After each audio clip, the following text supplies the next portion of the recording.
সময় যাচ্ছে কমে, আমাদের সামনের পরীক্ষার জন্য সময় কিন্তু একেবারে ঘনিয়ে এসছে। আগামী ধরতে গেলে একেবারে 3 মাস মতো সময় বাকি আছে। ক্লাস 11 তোমাদের সেমিস্টার 2 এর এক্সামের আর 3 মাস বাকি আছে। তো যত সময় এগিয়ে যাবে তত আমাদেরও গতি বাড়বে। তো আমরাও ফুল দমে আবার চলে আসলাম, আবার আমরা ফুল স্পিডে আগে যত গতিবেগ ছিল তার থেকে গতিবেগ আমরা বাড়ালাম, অর্থাৎ আমরা অ্যাক্সিলারেশন করলাম। ঠিক আছে, তো আমরা চলে আসলাম থার্মোডায়নামিক্সে। আজ থেকে শুরু হচ্ছে থার্মোডায়নামিক্স পড়ানো। থার্মোডায়নামিক্সের পার্ট 1-এর ভিডিও এটা যাচ্ছে। এবারে তোমাদের একটুখানি একটা জিনিস বলি, সেটা হলো মহাকর্ষ আমরা কভার করেছি। মহাকর্ষ থেকে 5 মার্কস পাওয়া যায় সেমিস্টার 2-তে।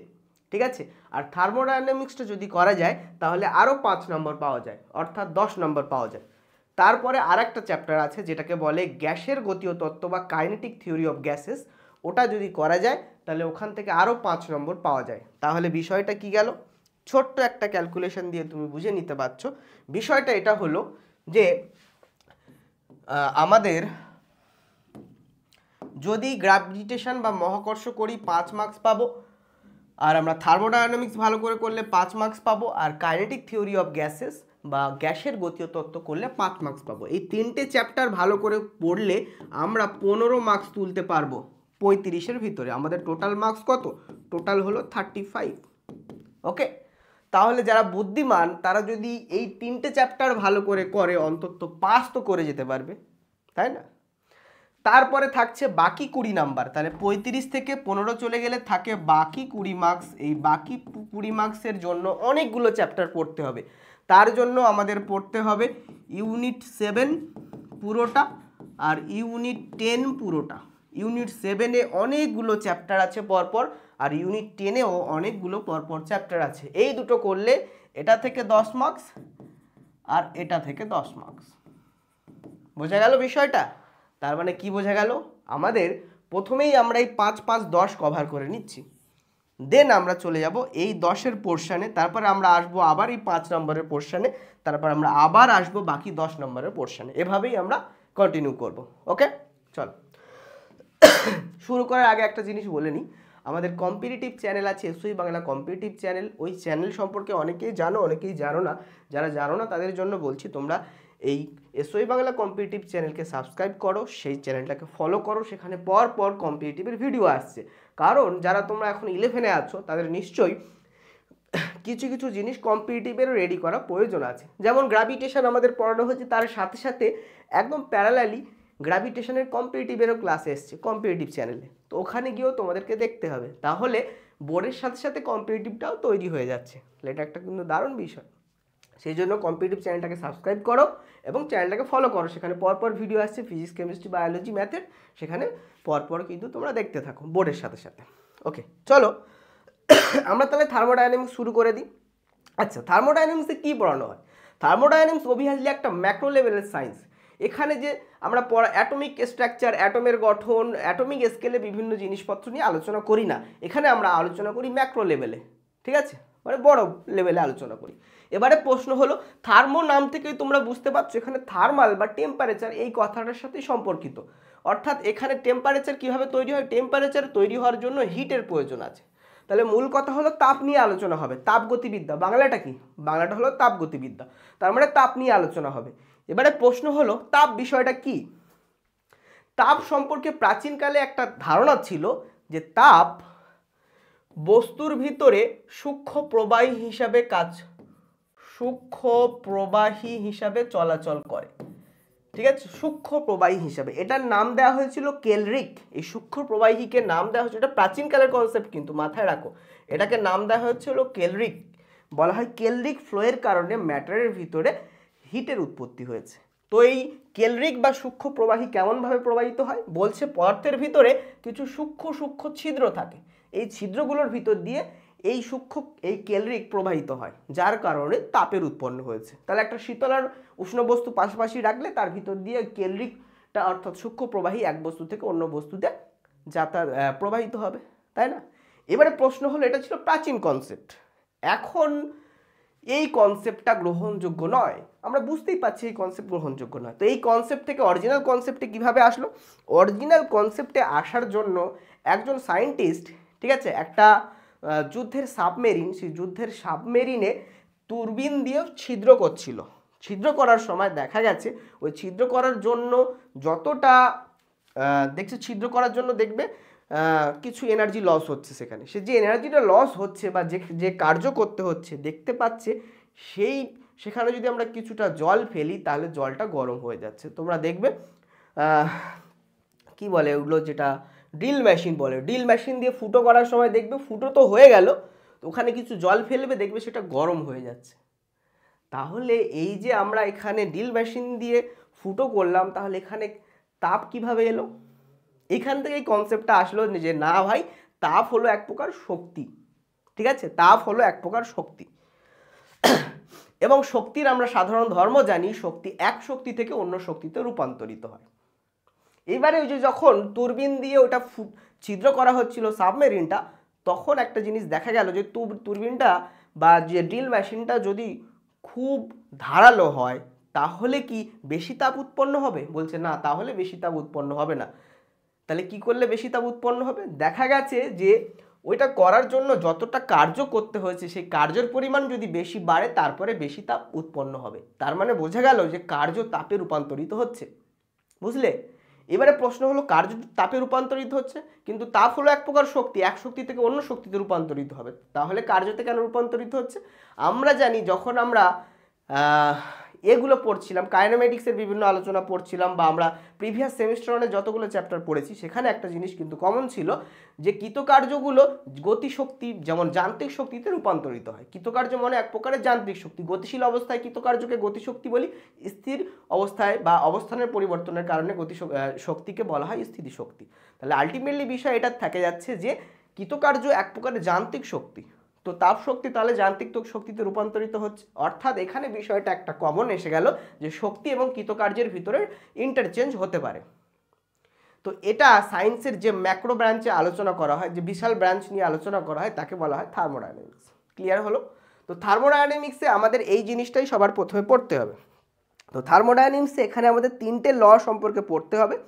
ঠিক আছে, প্রথম দুটো ল আছে, একটাকে বলে ফার্স্ট ল অ্যান্ড একটা সেকেন্ড ল। তাহলে first law of thermodynamics and second law of thermodynamics. কিন্তু এই দুটো ল আবিষ্কারের আগে, যেমন ফার্স্ট ল আবিষ্কার হয়ে গেল, ঠিক আছে, দেখো ফার্স্ট ল আবিষ্কার হয়ে গেল, তারপরে দেখা গেল যে আর একটা ল হতে পারে, তাহলে এটা তো ফার্স্টের আগে কি নাম দেবো? আর তো নাম দেওয়ার কোনো জায়গা নেই, তাহলে এটাকে বলা হলো জিরোথ ল, শূন্যতম সূত্র, জিরোথ ল। তো নাম দেওয়া হলো এটা জিরোথ ল। ঠিক আছে, তাহলে প্রথম ল হলো জিরোথ ল, তারপরে হলো ফার্স্ট ল, তারপর হলো সেকেন্ড ল। তো আমাদের ফার্স্ট ল আর সেকেন্ড ল পড়তে হবে। জিরোথ লটা আমাদের এই চ্যাপ্টারে পড়তে হবে না, সেটা আমাদের থার্মোমিতি চ্যাপ্টারে পড়লে হবে। তবে আমরা জিরোথ লটাও একটু বলে দেবো। ঠিক আছে, জিরোথ লটাও প্রথমে একটু চলো বলে দিই।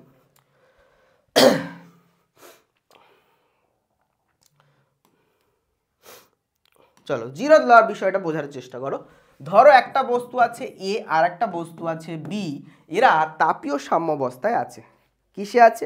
এরা তাপীয় সাম্যাবস্থায় আছে। আচ্ছা, আরেকটা জিনিস জেনে রাখো, যে বিজ্ঞানীটা ওই পরীক্ষাটা করেছিল ব্রাশের কামানে ছিদ্র করার সময়, ঠিক আছে, তার নাম হচ্ছে কারে বেঞ্জামিন থমসন।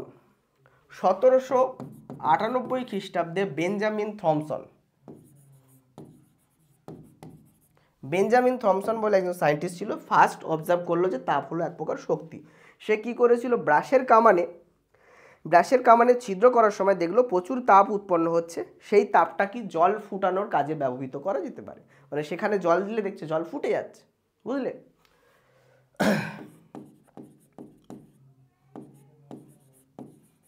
Benjamin Thomson.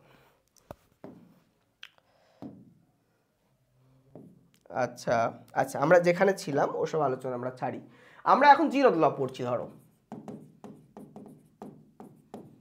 তো দুটো বস্তু আছে এ আর বি, আর একটা বস্তু আমরা নিয়ে নিলাম সি। তাপীয় সাম্যাবস্থা বিষয়টা বুঝতে হবে। তাপীয় সাম্যাবস্থা কাকে বলে? ধরো আমার এই একটা বস্তু আছে, এটাকে আমরা বলবো উষ্ণ বস্তু, আর একটা বস্তু আছে আমাদের, সেটাকে আমরা বলবো শীতল বস্তু। তো উষ্ণ বস্তু আর শীতল বস্তু যদি থাকে তাহলে কি হবে? তাপ উষ্ণ বস্তু থেকে শীতল বস্তুর দিকে যাবে। এটা কতক্ষণ চলতে থাকবে? যতক্ষণ তাদের দুজন সম উষ্ণতায় না আসে।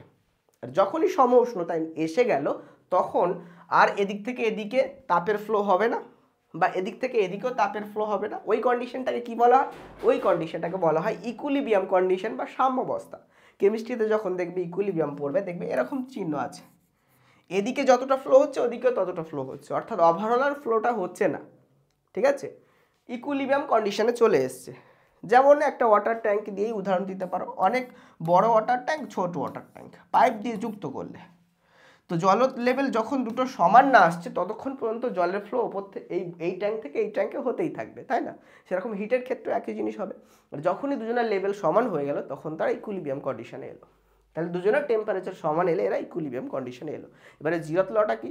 জিরোথ ল হলো এ বি আর সি তিনজন আছে, ধরো এর সাথে সি থার্মাল ইকুইলিব্রিয়ামে আছে, তাপীয় সাম্যাবস্থায় আছে, এবং বি এর সাথেও সি তাপীয় সাম্যাবস্থায় আছে।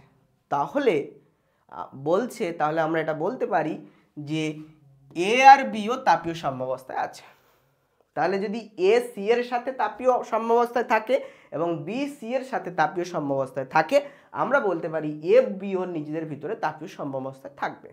এটাকে বলে জিরোথ ল। Very clear. তাহলে জিরোথ ল থেকে আমরা কিসের কনসেপ্ট পাচ্ছি? আমরা একটা নতুন রাশি সম্পর্কে পরিচিত হচ্ছে, সেটা হলো টেম্পারেচার। তো জিরোথ ল থেকে আমরা টেম্পারেচার সম্পর্কে জানতে পারছি, ঠিক আছে? টেম্পারেচার একটা স্টেট ফাংশন, এটা পাথের উপর ডিপেন্ড করে না, সেটা আমরা পরে পড়ব। যাই হোক, ওটা নিয়ে বেশি মাথা ঘামানোর দরকার নেই। এবারে আমরা ফার্স্ট লতে যাওয়ার আগে কিছু কিছু জিনিস সম্পর্কে জানতে হবে, যে তাপ আর যান্ত্রিক শক্তি কিভাবে ইন্টারচেঞ্জ করা যায়। সেখান থেকে একটা নতুন টার্মের সাথে আমরা পরিচিত হব, সেটা হলো তাপের যান্ত্রিক তুল্যাঙ্ক। তাপ কৃতকার্য কিভাবে পরিবর্তিত হয় সেখান থেকে একটা নতুন টার্মের সাথে আমরা পরিচিত হব, তাপের যান্ত্রিক তুল্যাঙ্ক, যেটা জুলের সূত্র থেকে আমরা পাবো। ঠিক আছে, চলো এটা আমরা পড়ব। চলো এগুলো একটু ছোট্ট করে মুছে দিই।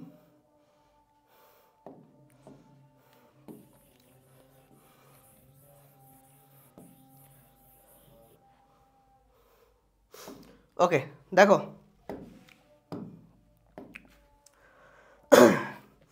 এখানে কি দেখা যাচ্ছে, আমরা দেখলাম তাপ কার্যে রূপান্তরিত হতে পারে, কার্য তাপে রূপান্তরিত হতে পারে, কারণ তাপ এক প্রকার শক্তি।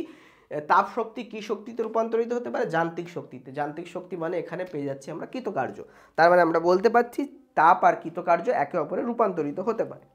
তাহলে জুল এখানে একটা সূত্র দিয়েছিল এই সম্পর্কিত, কারণ এই জিনিসটা প্রথম পর্যবেক্ষণ করেছিল, এই জিনিসটা সম্পর্কে যে সূত্র দিয়েছিল জিনিস, তার নাম হলো জুল। ঠিক আছে, 1847 খ্রিস্টাব্দে তাপ আর শক্তির সমতুল্যতা নিয়ে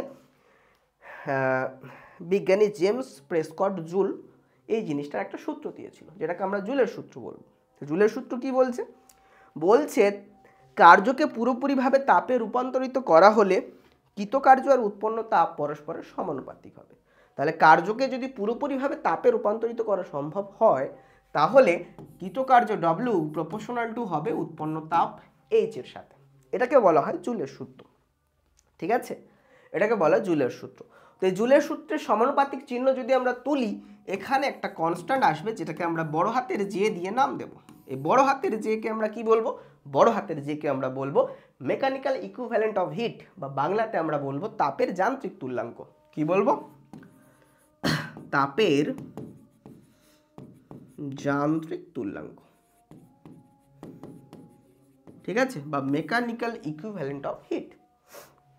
এই যে আমরা পেলাম, বা এটাকে অনেকে বলে তাপের জুল তুল্যাঙ্ক, সেটাও বলতে পারো। তাপের যান্ত্রিক তুল্যাঙ্ক না বলে যান্ত্রিকের জায়গায় জুল শব্দটা ইউজ করতে পারো, তাপের জুল তুল্যাঙ্ক, এটা অনেকে ইউজ করে, ওটা নিয়ে চাপ নেই। এবারে প্রশ্ন হলো জে এর মান কত হবে, জে এর একক কত হবে? তো তুমি দেখো, জে ইকুয়ালস টু আমরা পাচ্ছি W/H। ডাব্লু হলো কৃতকার্য, H হলো হিট বা তাপ। তো এর যদি আমরা এখানে যদি আমরা একটা বুদ্ধি করি, H এর মান আমরা যদি 1 বসাই, দেখো if we put H equals to 1, দেন আমরা পাচ্ছি J ইকুয়ালস টু W। তার মানে কি? তার মানে হলো একক পরিমাণ তাপ উৎপন্ন করতে যতটা কৃতকার্য লাগবে সেটাকে বলা হবে তাপের যান্ত্রিক তুল্যাঙ্ক। তাহলে একক তাপ উৎপন্ন করতে যে পরিমাণ কার্য করতে হবে তাকে বলা হবে তাপের যান্ত্রিক তুল্যাঙ্ক। তাহলে যদি কোশ্চেন দেয় তাপের যান্ত্রিক তুল্যাঙ্কের সংজ্ঞা দাও, এরকম কোশ্চেন দেয় না, দিলে খুব ইজি কোশ্চেন হয়ে গেল, যদিও দেয় তাপের যান্ত্রিক তুল্যাঙ্কের সংজ্ঞা দাও, তাহলে বলতে হবে একক পরিমাণ তাপ উৎপন্ন করতে যতটা কৃতকার্য করতে হয় তাকে বলে তাপের যান্ত্রিক তুল্যাঙ্ক। ঠিক আছে, মুখস্থ করার কোনো জায়গা নেই, সব লজিক্যালি বুঝতে হবে। এবারে প্রশ্নটা হলো যে এইচ এর মান কত হবে সেটা আমরা বুঝবো, জে এর মান কত হবে। তাহলে জে এর মান বের করার কাজ এখন আমরা করব। দেখো, যদি আমরা সিজিএস এ বের করতে চাই, সিজিএস, তো দেখছি কি J equals to W by H. W মানে হলো কৃতকার্য, কৃতকার্যের সিজিএস একক হয় আর্ক, তাই না, আর হিটের সিজিএস একক হয় ক্যালোরি, তাই না। তো সেই জন্য এককটা হবে কি, এককটা হবে জে এর সিজিএস একক আর্ক পার ক্যালোরি হবে, আর্ক পার ক্যালোরি হবে। এবং জে এর মানটা কত হবে, জে এর মানটা মনে রাখো, সিজিএস এ জে এর মান হবে 4.2 ইন্টু 10⁻⁷ আর্ক পার ক্যালোরি। কেন হবে একটু পরে আমি বুঝিয়ে দিচ্ছি। জে এর মান হবে 4.2 ইন্টু 10⁻⁷ আর্ক পার ক্যালোরি।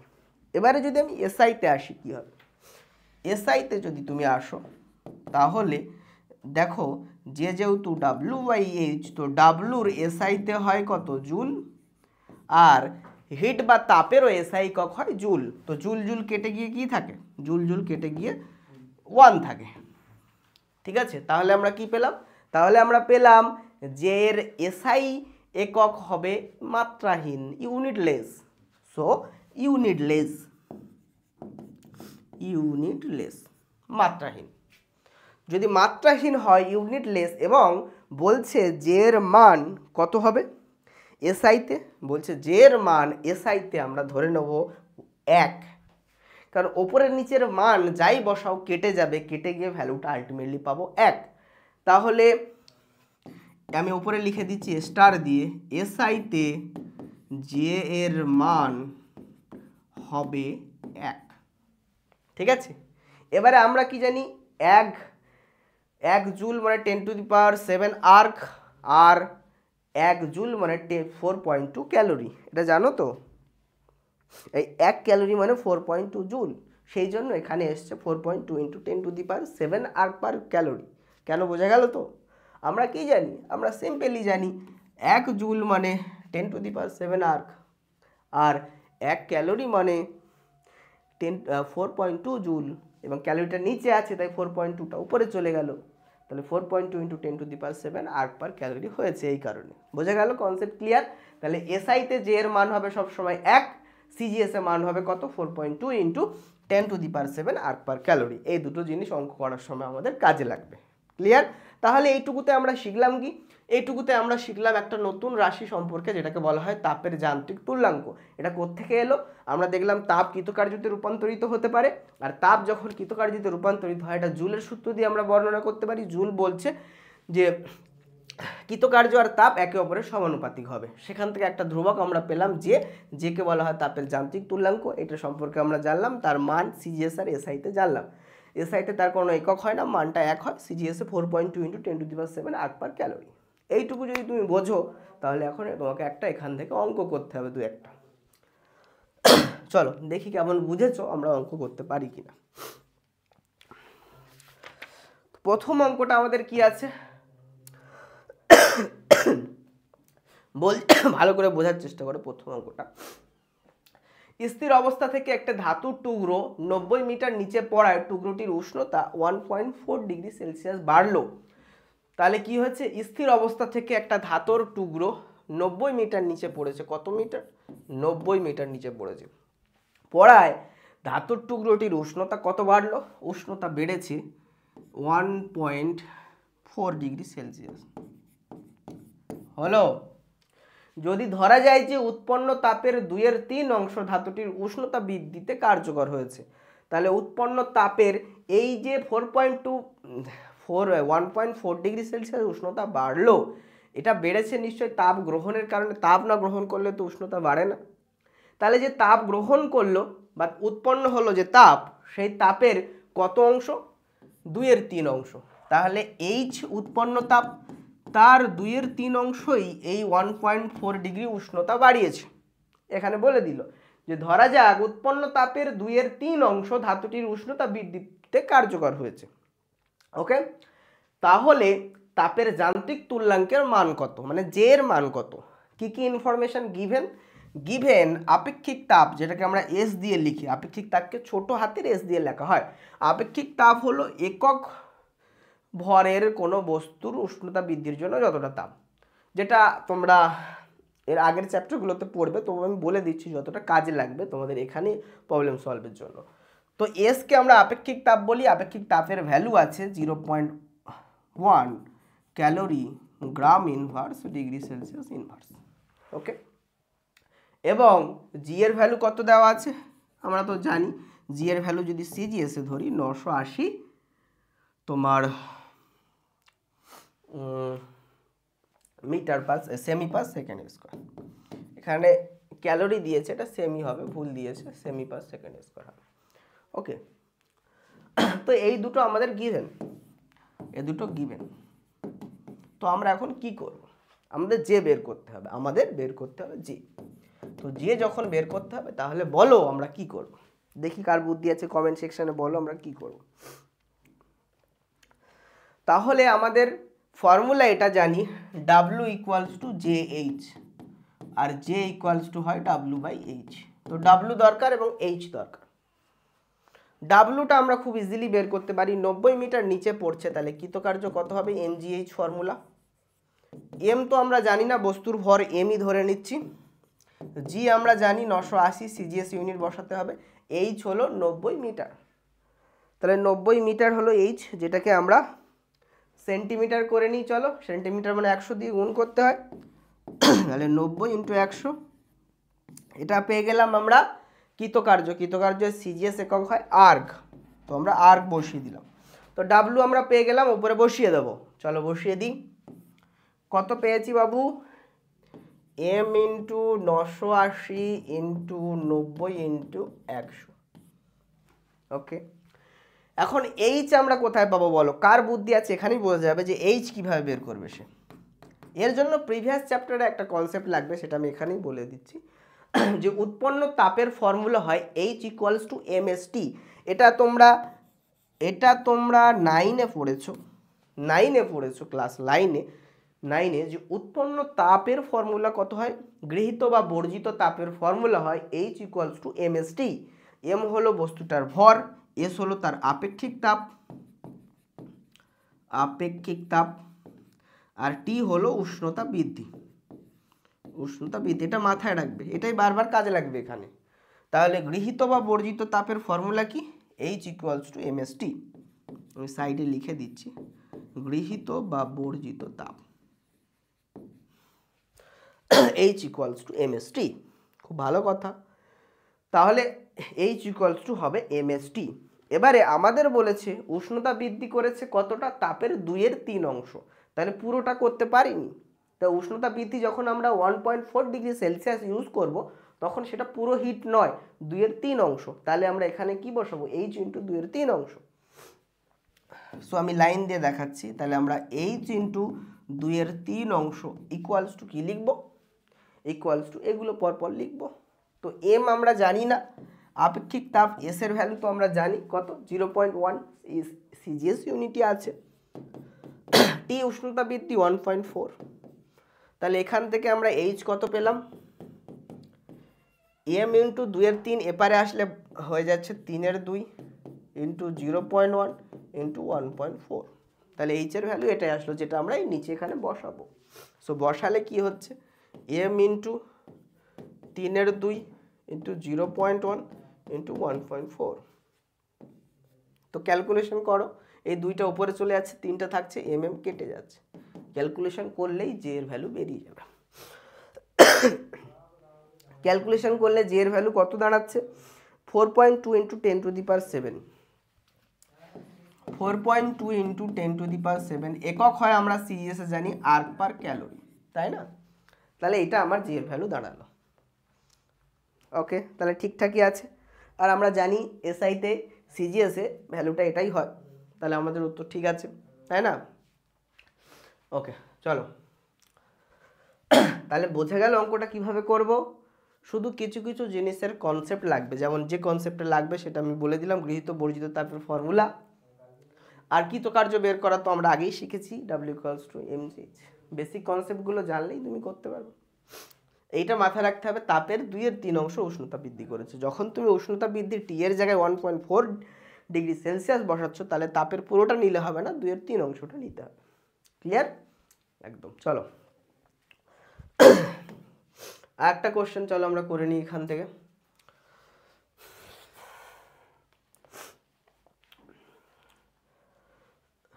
চলো এই কোশ্চেনটা একটু দেখো, এই কোশ্চেনটা খুব একটা চাপের নয়, তোমরা করতেই পারবে। দেওয়া আছে 1500 ওয়াট, কত ওয়াট? 1500 ওয়াটের একটা নিমজ্জক তাপ দ্বারা 15 লিটার আয়তনের একটি বালতির জলকে 20 ডিগ্রি থেকে 40 ডিগ্রি সেলসিয়াসে উত্তপ্ত করতে কত টাইম লাগবে? তাহলে কিভাবে করব আমরা? আমাদের দেওয়া আছে কত? আমাদের দেওয়া আছে এই একটা ইনফরমেশান যে এত 1500 ওয়াটের একটি নিমজ্জক তাপক, ঠিক আছে?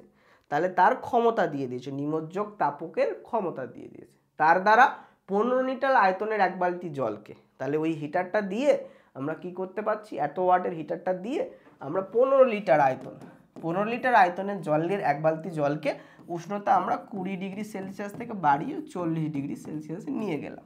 তো এতে কত টাইম লাগবে? একটু ঘুরিয়ে দিল কোশ্চেন। তাহলে কী করতে হবে তোমাকে? তুমি দেখতে পাচ্ছ 15 লিটার জল মানে আমরা সিমিলার টু ধরে নিলাম সেটার ওজন 15 কেজি, একটু হেরফের হবে বাট আমরা 15 কেজি ধরে নিলাম। 15 কেজি মানে কত গ্রাম হয়? 15 কেজি মানে হয় 15 × 10⁻³ গ্রাম, ঠিক আছে? এত গ্রাম আমরা পেয়ে গেলাম। এখন গৃহীত বর্জিত তাপের ফর্মুলা কী হয়? গৃহীত বর্জিত তাপের ফর্মুলা H হয় mst। এম তো আমাদের এটা বসাবো 15 × 10⁻³। আপেক্ষিক তাপ আমরা কেন সিজিএস করলাম? আমরা জানি সিজিএস এ জলের আপেক্ষিক তাপের ভ্যালু হয় 1, এটা মাথায় রাখবে। সিজিএস এ জলের আপেক্ষিক তাপ হয় 1, ঠিক আছে? জলের, ওয়াটার, সেই জন্য আমরা সিজিএস করেছি, বুদ্ধিটা দেখেছো? তারপরে টি আমরা কত করব? উষ্ণতা 20 থেকে 40 হয়েছে, মানে উষ্ণতা বৃদ্ধি হয়েছে 40 - 20, দ্যাট মিনস 20।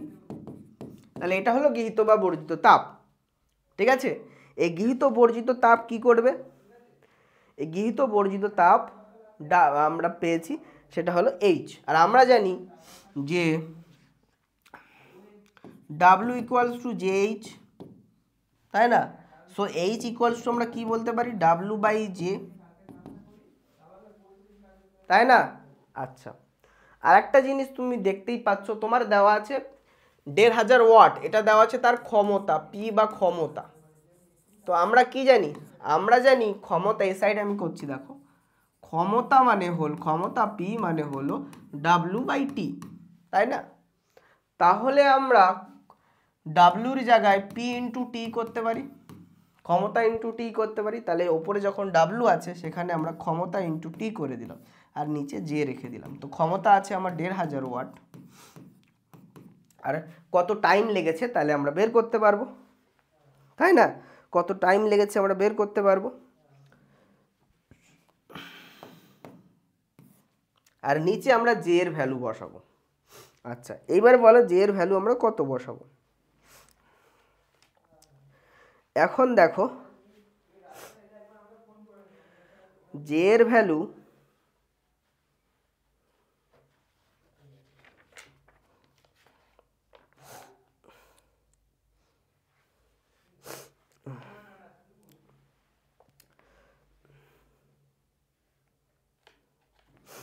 দেখো, একটা পদ্ধতি আমার একটা জায়গায় বলা হয়নি যে আমরা এসআই আর সিজিএস এর কথা বলেছি।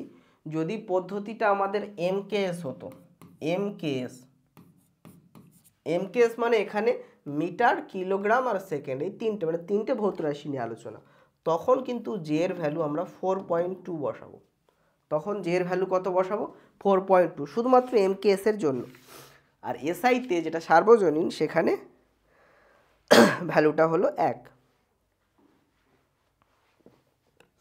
তো এমকেএসে ভ্যালুটা কত হবে 4.2 জুল পার ক্যালোরি। উপরেরটা জুল রাখলাম, নিচেরটা ক্যালোরি, নিচেরটা আর জুল করিনি তাই জুল জুল কাটিনি।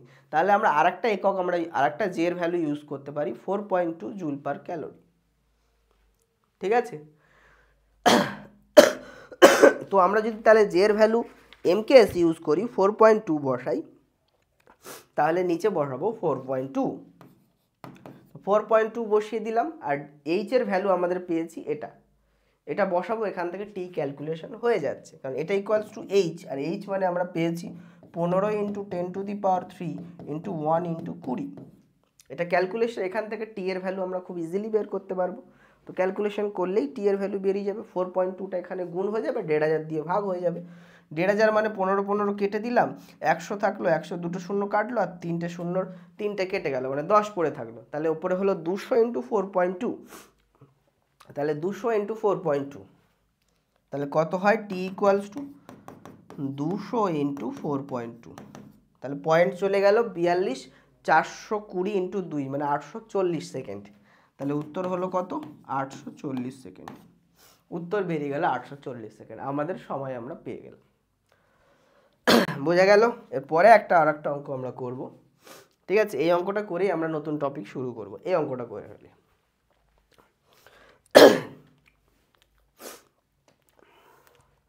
দেখো, দুই মুখ বদ্ধ একটি কাঁচ নল আছে, দুই মুখ বদ্ধ একটি কাঁচ নল আছে।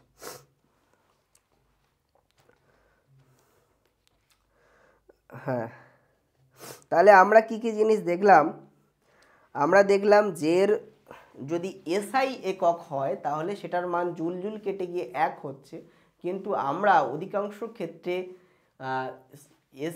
এমকেএস একক ইউজ করি মাঝে মাঝে। অর্থাৎ যখন তুমি দেখবে যে এর একক দিচ্ছে জুল পার ক্যালোরি, তখন আমরা ভ্যালুটা 4.2 শুধু নেব।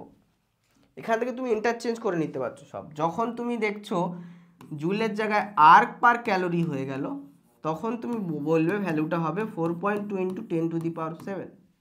আর যখন তুমি দেখছো জুল পার জুল হচ্ছে, ঠিক আছে, তখন তুমি ভ্যালুটা বসাবে 1।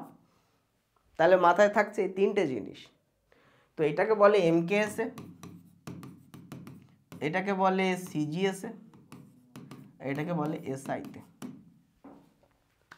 তাহলে তোমার এইসব সিজিএস এসআই এর কোনো ঝামেলায় যাবে না। মনে রাখার সুবিধার জন্য তুমি মাথায় রাখবে জুল পার ক্যালোরি হলো 4.2, আর্ক পার ক্যালোরি হলো 4.2 × 10⁻7, কারণ 1 জুল মানে 10⁻7 আর্ক। তারপরে জুল পার জুল মানে যেটার কোনো একক নেই, সেটার মান হবে 1। ঠিক আছে, এই হলো বিষয়। ওকে, চলো।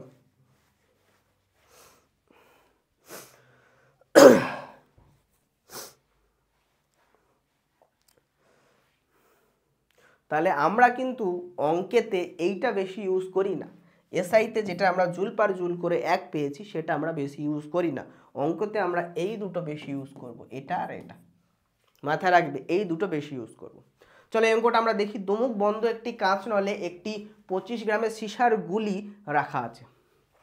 তাহলে দুমুখ বন্ধ কাঁচ নলে কি করা হয়েছে 25 গ্রাম, কতটা 25 গ্রামের সীসার গুলি রাখা আছে, এবং নলের বাকি অংশটুকু মানে এইটুকু অংশ, বাকি অংশ যেটাকে বলা হয়, এই বাকি অংশতে আছে 1 লিটার জল দিয়ে ভর্তি করা আছে। ঠিক আছে, নলটিকে খাড়াভাবে ধরে কি করা হলো, উল্টানো হলো। খাড়াভাবে ধরে চলো উল্টে দিলাম। তাহলে উল্টে দিলে এখন সীসার গুলি উপরের দিকে চলে গেল, জল নিচে চলে আসলো, তো উল্টে দিলাম। উল্টানো হলে গুলিটি, এই গুলিগুলো যখন এটা উল্টানো হচ্ছে, তাহলে এই গুলিগুলো এখানে যাবে। তখন বলছে গুলি নল বেয়ে কতটা ডিস্টেন্স গেল, গুলি নল বেয়ে 1 মিটার দৈর্ঘ্য গেল উল্টানোর কারণে। তাহলে এরকম শিশি ছিল, দুমুখবদ্ধ নল ছিল, নিচে কি ছিল, নিচে ছিল 18 গ্রামের সীসার গুলি ছিল। আমি এরকম সোজাভাবে খাড়াভাবে উল্টে দিলাম, তাহলে গুলিগুলো নিচের দিকে আসবে। তাহলে উপর থেকে নিচে কিছুটা পড়বে, কতটা ডিস্টেন্স পড়ছে বলছে 1 মিটার দূরত্ব নিচে পড়ছে। ঠিক আছে, তাহলে 1 মিটার দৈর্ঘ্য বরাবর পড়লো। এরপরে জলের উষ্ণতা 1 ডিগ্রি সেলসিয়াস বৃদ্ধি করতে নলটিকে এরকমভাবে কতবার উল্টাতে হবে। যেহেতু এখানে জল আছে, তো এই যে আমি উল্টে দিলাম, উল্টানোর জন্য কিছুটা কৃতকার্য হলো, সেই কৃতকার্য আমরা জানি কিসে রূপান্তরিত হবে, তাপে রূপান্তরিত হবে, তাই না? তো তাপে যখন রূপান্তরিত হলো, ওই তাপ যে জল আছে সে জলটার উষ্ণতা বৃদ্ধি করবে। বলছে 1 ডিগ্রি সেলসিয়াস জলের উষ্ণতা বৃদ্ধি করতে কতবার উল্টাতে হবে। চলো আমরা ধরে নিই n বার উল্টাতে হবে। তাহলে আমরা ধরে নিলাম n বার উল্টাতে হবে। প্রত্যেকবার উল্টানোর জন্য কৃতকার্য কতটা হলো, কারণ সে ডিস্টেন্স ট্রাভেল করেছে 1 মিটার, তাহলে W = mgh হবে। ফর্মুলা কি হবে, W = mgh। তাহলে কৃতকার্য W হবে mgh। ওকে, সো আমি কতবার উল্টেছি, একবারের জন্য কৃতকার্য হলো এটা, একবার। ওকে, n বারের জন্য কত হবে, n বারের জন্য হবে mgh × n, তাই না? তো এই হলো টোটাল কৃতকার্য। এই টোটাল কৃতকার্য কি করবে, 1 ডিগ্রি সেলসিয়াস জলের উষ্ণতা বৃদ্ধি করবে। তাহলে 1 ডিগ্রি সেলসিয়াস জলের উষ্ণতা বৃদ্ধি করতে গেলে কতটা তাপ লাগে, H = mst, mst, তাই না? তো এমটাকে আমরা জানি 25 গ্রাম দেওয়া আছে, ঠিক আছে, এম দেওয়া আছে 25 গ্রাম। না না না, জলটার ওজন দেওয়া, জল আছে 1 লিটার। জল কত আছে, জল হলো 1 লিটার। হ্যাঁ, জল আছে 1 লিটার। তাহলে 1 লিটার মানে এটাকে আমরা দেখো, এস এর ভ্যালু সিজিএসে 1 হয়, আপেক্ষিক তাপ জলের আপেক্ষিক তাপ সিজিএসে 1 হয়। তাহলে 1 লিটার মানে কত সমান, 1 কেজি ওজনের সমান। 1 কেজিকে গ্রামে করলে হয় 1000 গ্রাম। সো আমরা এখানে 1000 ইউজ করব, কারণ আমরা সিজিএসে নিয়ে যাব, না হলে জলের আপেক্ষিক তাপ 1 ইউজ করতে পারবো না। উষ্ণতা বৃদ্ধি হয়েছে 1 ডিগ্রি। তাহলে এটা হলো এইচ এর ভ্যালু, এবং এটা কিসে আসছে, ক্যালোরিতে আসছে, তাই না? হলো। তো এই যে আমরা এবারে দেখি টোটাল ডাব্লু কত হলো, টোটাল ডাব্লু হলো এম কত, এম আমরা পেয়েছি কত, এম হলো 25 গ্রাম, জি 980, এইচ কত 1 মিটার মানে 100 সেন্টিমিটার, এনটা আমরা জানি না, এন বের করতে হবে। হলো, তাহলে আমরা কি এইচ পেয়ে গেছি, টোটাল ডাব্লু পেয়ে গেছি, আর জে এর ভ্যালু আমরা জানি। জে এর ভ্যালু যদি আমরা এগুলো সব সিজিএসে ব্যবহার করছি, তার মানে 4.2 × 10⁻7 ব্যবহার করতে হবে, তাই না? তাহলে এখান থেকে আমরা এন এর ভ্যালু বের করতে পারবো, ইজি ব্যাপার। তো আমরা জুলের সূত্র ইউজ করি, W = JH। ডাব্লু বসিয়ে দাও, 25 × 980 × n × 100। যে কত 4.2 × 10⁻7, এইচ এর মান কত 1000, শুধু 1000, কারণ 1 × 1 মানে 1ই হয়। তাহলে কার সাথে কি কাটাকুটি যাচ্ছে, কাটাকুটি করে এন এর ভ্যালু বের করে নাও। এন এর ভ্যালু বের করে জানাও কত হচ্ছে। তাহলে এন এর ভ্যালু কত হচ্ছে, এন এর ভ্যালু হচ্ছে উপরে 4.2 × 10⁻7 আর 10⁻3, 1000 মানে 10⁻10, ডিভাইড বাই 25 × 980 × 100, ব্যাস এটা আসছে 25 × 980 × 100। ব্যাস এটা ক্যালকুলেশন করলে হয় 17143। তোমরা ক্যালকুলেশনটা দেখবে, ক্যালকুলেশন করলে হয় 17143। তাহলে এতবার কি করতে হবে, উল্টাতে হবে। কতবার এরকমভাবে উল্টাতে হবে, 17143 বার উল্টাতে হবে, তাহলে জলের উষ্ণতা 1 ডিগ্রি বৃদ্ধি পাবে। বোঝা গেল? এইগুলো তাহলে আমরা কি শিখলাম, তাপের যান্ত্রিক তুল্যাঙ্ক শিখলাম, সেখান থেকে অঙ্ক করা শিখলাম। অঙ্ক করা নিয়ে অনেকেই ভয় পায়, অঙ্ক করা নিয়ে ভয় পেলে হবে না। আরে ভাই, কোত্থেকে দেবে অঙ্ক, তো তোমার বইয়ের ভিতর থেকেই তো দিতে হবে। বইয়ের যেগুলো কনসেপ্ট তুমি পড়েছো সেগুলোই দিতে হবে। আর যখন তুমি একটা জিনিস ভালো করে পড়ছো, তার কনসেপ্ট ঠিকঠাকভাবে নিচ্ছ, তার মানে যেমন কোশ্চেন দিক না কেন তোমার পারা উচিত, এইটা কনফিডেন্স হিসাবে রাখতে হবে। চলো এবারে আমরা আর কিছু ছোট ছোট জিনিস দেখব। তোমার ভিডিওটা কতক্ষণ হলো, ভিডিওটা হয়েছে 39 মিনিট। আর একটু পড়াই।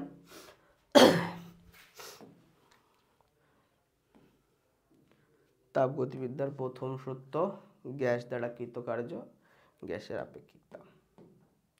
আচ্ছা এসো, চলো এবারে আমরা তাপগতিবিদ্যার প্রথম সূত্রে ঢোকার জন্য কিছু কিছু নতুন জিনিসের সাথে পরিচিত হব। যেমন আমরা সংকীর্ণ ব্যাপক চল সম্পর্কে জানবো, আর জানবো কি, তারপরেই আমরা জানবো যে অবস্থার অপেক্ষক আর পাথ অপেক্ষক, state function and path function, এ দুটো জানলেই আমরা তারপরে থার্মোডায়নামিক্সের প্রথম সূত্রতে ঢুকতে পারবো। চলো, তো দেখো প্রথমে আমরা এই দুটো বুঝিয়ে নেওয়ার চেষ্টা করি। তাহলে আছে সংকীর্ণ চল আর ব্যাপক চল, এটা কি কথা? প্রথমে আমাদের বুঝতে হবে তাপগতীয় সংস্থা। আমরা কোনো সংস্থা নিলাম, যে মানে আমরা কোনো সিস্টেম নিলাম, সেই সিস্টেমটার উপরে তাপের প্রভাব হতে পারে, তো তাকে বলবো তাপগতীয় সংস্থা। খুবই বাংলা কথা, খুব বাংলা কথা, যে কোনো আশেপাশের কোনো সংস্থা নিলাম, ধরো এই পেনটা আছে, এটার উপর তাপের প্রভাব পড়ে, তো এটা একটা তাপগতীয় সংস্থা। আমি ধরে আছি পেনটা, এই হাত আর আমার এটা দুটো মিলে একটা তাপগতীয় সংস্থা, এর উপর তাপের প্রভাব পড়বে, ঠিক আছে? তাহলে নির্দিষ্ট সীমায় আবদ্ধ থাকা কোনো বস্তুর অংশ বা বস্তু সমষ্টি, সংজ্ঞাটা কি হবে? নির্দিষ্ট সীমায় আবদ্ধ থাকা, নির্দিষ্ট সীমা দ্বারা আবদ্ধ থাকা, ঠিক আছে, কোনো বস্তু বা বস্তুর সমষ্টি, কোনো বস্তু বা বস্তুর সমষ্টি।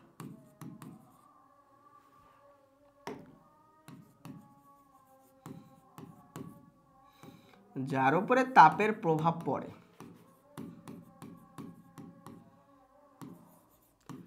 তাপের প্রভাব লক্ষ্য করা যায়,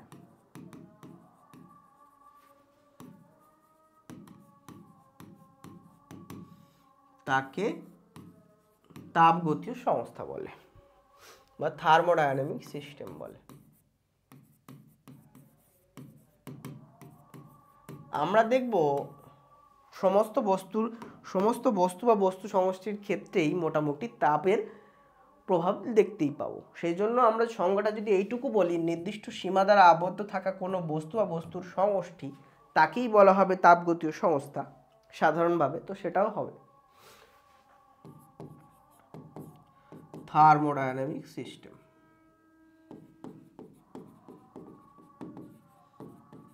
ঠিক আছে, তাহলে আমরা এটা বুঝতে পারলাম আশেপাশের সমস্ত বস্তু সমষ্টিগুলো আমাদের থার্মোডায়নামিক সিস্টেম।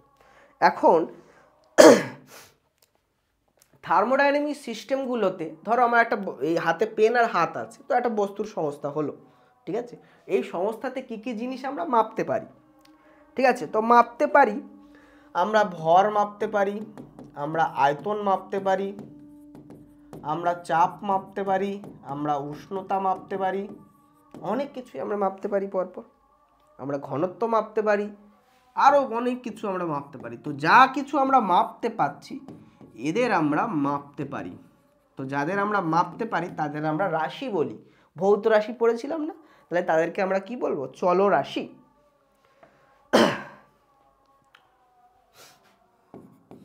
মাপতে পারি, তারা হলো পরিমাপযোগ্য রাশি। ঠিক আছে, এই পরিমাপযোগ্য রাশিগুলো পরিবর্তনশীল হয়। দেখো ভর, আয়তন, চাপ, উষ্ণতা এগুলো পরিবর্তন হতে পারে, তাই এদেরকে কি বলা হবে? চলরাশি। কারণ এরা পরিবর্তনশীল হয়।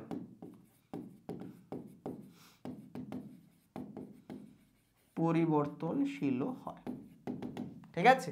এইবারে প্রশ্ন হলো যে এদেরকে আমরা দুটো ভাগে ভাগ করতে পারি চলরাশিগুলোকে, ঠিক আছে? কিসের উপরে ভিত্তি করে?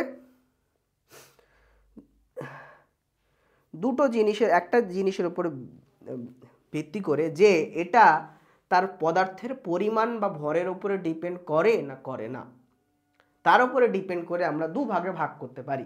এক নম্বর হলো সংকীর্ণ চল। সংকীর্ণ চল, ইংরাজি শব্দটা খুবই ভালো, বাংলাটা শুনতে কেমন লাগে? Intensive variable. ইন্টেন্সিভ ভ্যারিয়েবল, ঠিক আছে? দ্বিতীয় হলো কি? দ্বিতীয় হলো এক্সটেন্সিভ ভ্যারিয়েবল।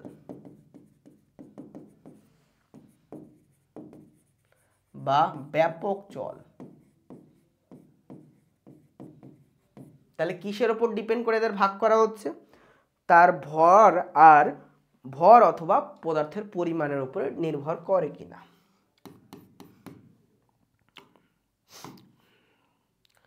ভর বা পদার্থের পরিমাণের উপরে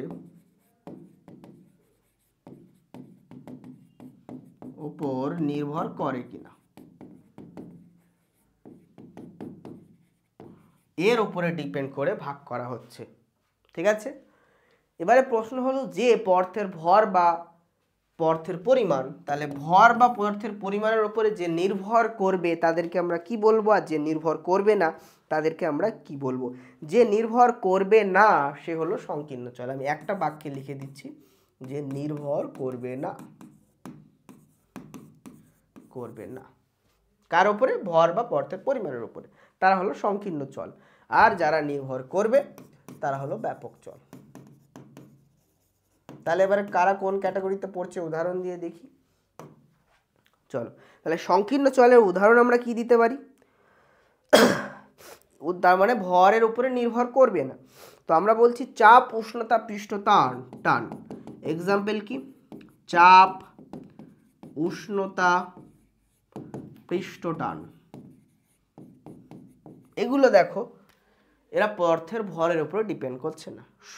এই অল্প ভরের কোনো পদার্থের যা চাপ হলো, বেশি ভরেরও চাপ তাই একই। অল্প ভরে একটা বস্তুর উষ্ণতা যা, বেশি ভরের বস্তুর উষ্ণতাই তাই থাকলো। তাহলে ভরের উপর ডিপেন্ড করছে না। ঠিক আছে, আরও হয়, আমরা 3টে জাস্ট এক্সাম্পল দিলাম।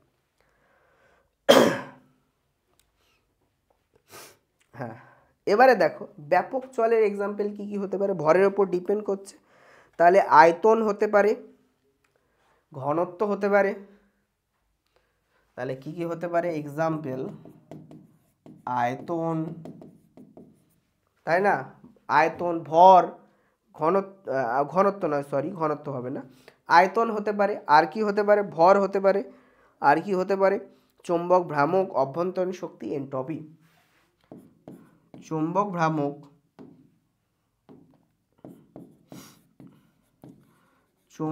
ভ্রামক, অভ্যন্তরীণ শক্তি। এই দুটো নতুন টার্ম তোমরা জানো না, অভ্যন্তরীণ শক্তি বা ইন্টারনাল এনার্জি, আর কি এনট্রপি। এগুলো আমরা থার্মোডায়নামিক্সে আস্তে আস্তে শিখব। অভ্যন্তরীণ শক্তি,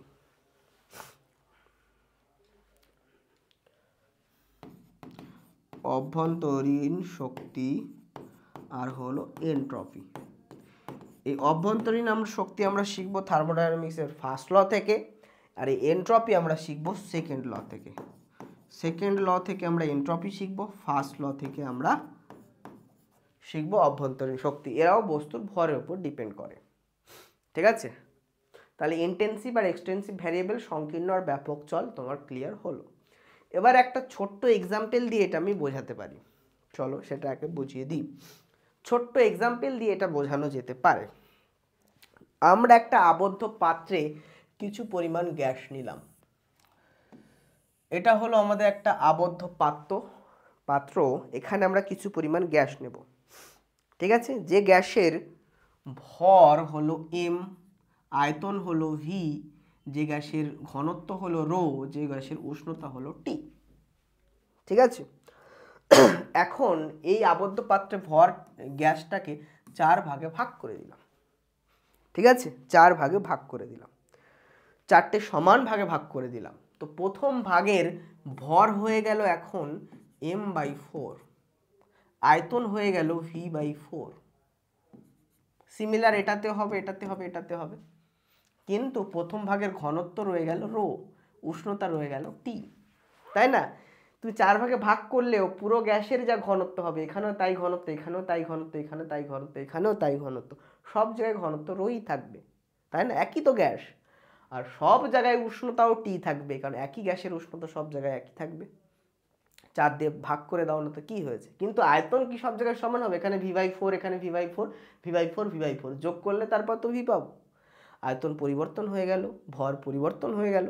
তাহলে ভর আর আয়তন এদের দুজন হচ্ছে কারে আমাদের কি বলবো, এদের দুজনকে ব্যাপক চল বলবো, তাই না? এরা দুজন হলো ব্যাপক চল,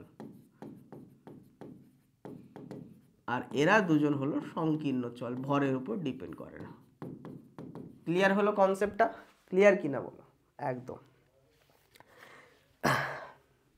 এরপরে চলো আমরা আরো দুটো জিনিস জানবো, ঠিক আছে?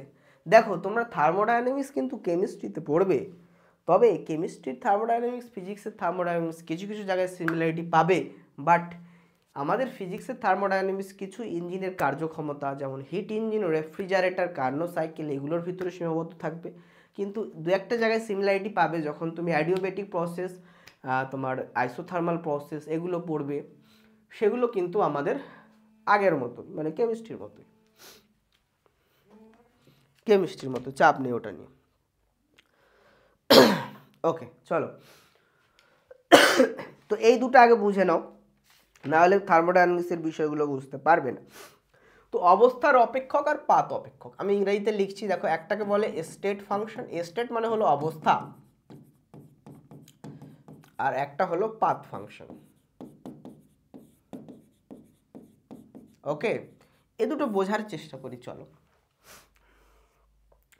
দেখো কোনো সংস্থার সাম্যাবস্থায় থাকলে তার অনেকগুলো জিনিস হয়, যেমন তার আয়তন হয়, আমি আয়তনকে ভি দিয়ে লিখছি অথবা লিখছি না, যেমন তার আয়তন হয়, আর কি হতে পারে, তার চাপ, তাপমাত্রা, এই সব চলরাশিগুলো আমরা মাপতে পারি, চাপ, তাপমাত্রা এগুলো আমরা দেখতে পারি, ঠিক আছে? এইগুলো দিয়ে কিন্তু ওই বস্তু সংস্থাটির অবস্থা বোঝায়, যে তার চাপ কত আর উষ্ণতা কত, ঠিক আছে? এইগুলো তার অবস্থান নির্দেশ করে। তাই আয়তন, চাপ, তাপমাত্রা ইত্যাদি চলগুলোকে আমরা কি বলবো? বলবো অবস্থার অপেক্ষক, ঠিক আছে, বা অবস্থার রাশি বা বিন্দু অপেক্ষক। তাহলে এটাকে আমরা কি বলতে পারি? State function. তাহলে আয়তন, চাপ, উষ্ণতা এরা কোনো বস্তু সংস্থার অবস্থা নির্ধারণ করে দেয়, ঠিক আছে? সেই জন্য এদের স্টেট ফাংশন বলা হয়। তাহলে এরা কি করে? সংস্থাটির বা সিস্টেমটির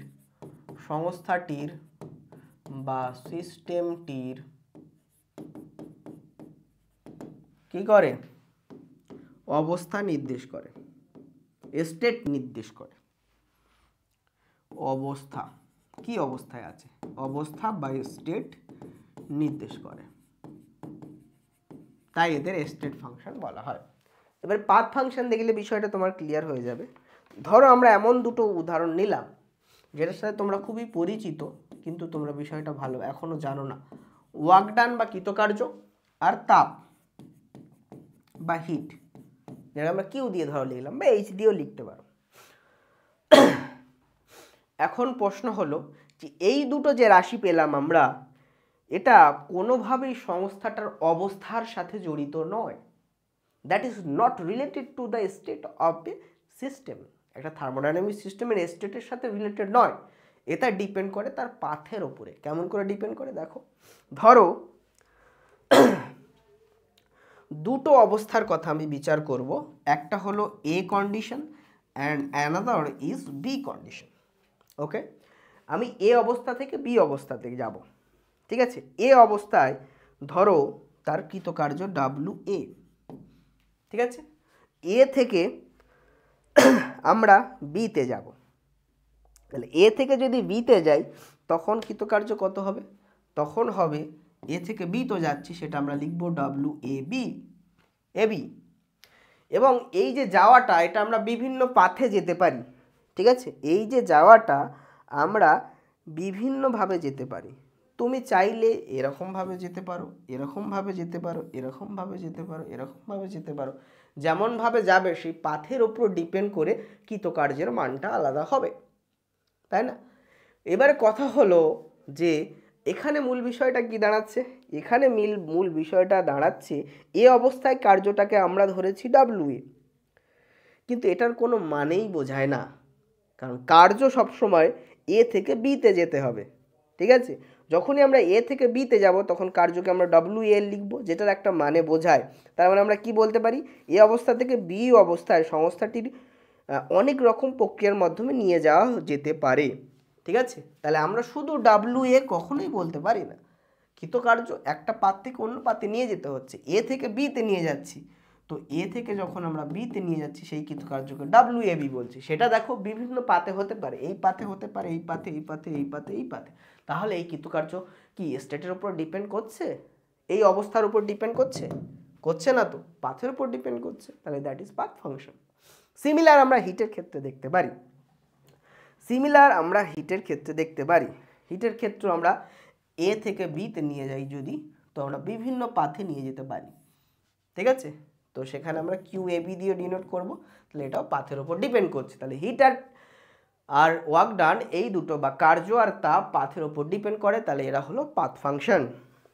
ওকে, তাহলে path function and state function, অবস্থার অপেক্ষক আর পথ অপেক্ষক, এই ধারণা দুটো ক্লিয়ার হলো। এবারে আমরা যাব থার্মোডায়নামিক্সের প্রথম সূত্র। প্রথম সূত্রটা ভালো করে দেখো। কোনো সিস্টেমে যদি আমরা তাপ দিই সেই তাপ দুভাবে কাজ করতে পারে। তাহলে আমরা কোনো সিস্টেম বা তাপগতীয় সংস্থাতে যদি তাপ দিই তাহলে সেই তাপ দুভাবে কাজ করতে পারে। দুভাবে কি কি? তুমি প্রশ্ন করবে দুভাবে কি কি? 1 নম্বর হলো সেই তাপ তার অভ্যন্তরীণ শক্তি বৃদ্ধি করবে। তাহলে কি করবে? ওই তাপের কিছু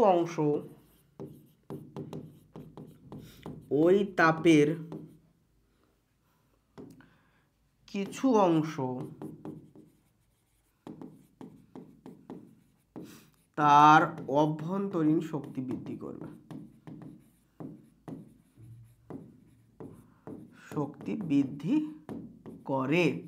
বা বাড়ায়, ঠিক আছে। আর কি করে? বাকি অংশ কি হয়? বাকি অংশ কিছুটা বাহ্যিক কার্য করে। তাহলে দুভাবে কাজ করে বলেছিল, বাকি অংশ কিছুটা বাহ্যিক কার্য করে, এক্সটার্নাল ওয়ার্ক ডান। তাহলে দুটো জিনিস হচ্ছে যে কোনো সংস্থাকে যদি আমরা কিছুটা তাপ দিই তাহলে কি লিখবো আমরা? আমরা লিখবো কোনো সংস্থাকে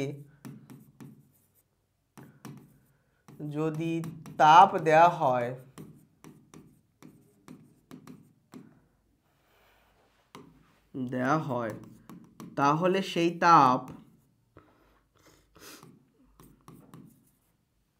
তাহলে সেই তাপ বা ওই তাপ দুভাবে কাজ করে। 1 নম্বর, ওই তাপের কিছু অংশ তার অভ্যন্তরীণ শক্তি বৃদ্ধি করে। 2 নম্বর, বাকি অংশ কিছুটা বাহ্যিক কার্য করে। এটাকে বলা হবে এক্সটার্নাল ওয়ার্ক ডান। বাহ্যিক কার্যকে ইংরেজিতে বলে এক্সটার্নাল ওয়ার্ক ডান। আর অভ্যন্তরীণ শক্তি ইংরেজি হলো ইন্টারনাল এনার্জি। ক্লিয়ার? তাহলে এটাকে বলা হবে কি? তাহলে আমরা যদি শর্টে লিখি তাহলে এই দুটো কথা দিয়ে লিখতে পারবো, প্রদত্ত তাপ, এটা দেয়া হলো, প্রদত্ত তাপ বা গিভেন হিট, ঠিক আছে, ইকুয়ালস টু অভ্যন্তরীণ শক্তি বৃদ্ধি প্লাস কি? প্লাস বাহ্যিক কৃতকার্য।